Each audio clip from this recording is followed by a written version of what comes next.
Picture this scene for me, if you will. It's a miserable winter morning. Gray, sleet is coming down. Very cold. And we're in the worst part of a Midwest city, Cleveland. Leaning up against the pawn shop window to protect himself from the driving rain, since he had no coat to protect him, was a bum. A 35-year-old bum. His hair was down to his shoulders. His eyes were bloodshot. His clothes were soaked. And he was miserable and alone.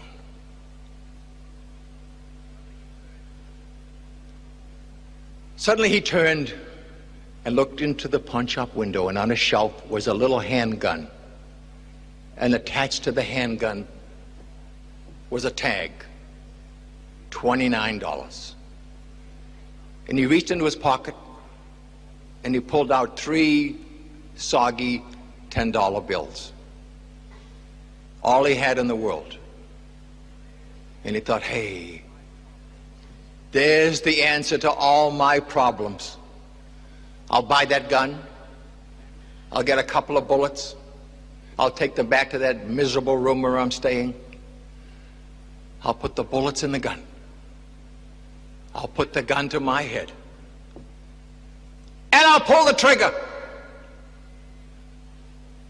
And then never again will I have to face that miserable failure in the mirror.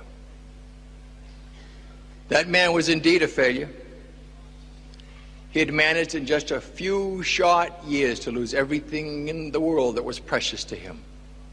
A lovely wife, a beautiful daughter, a nice home, a good job, and all his faith, and all his hope, and all his self-esteem.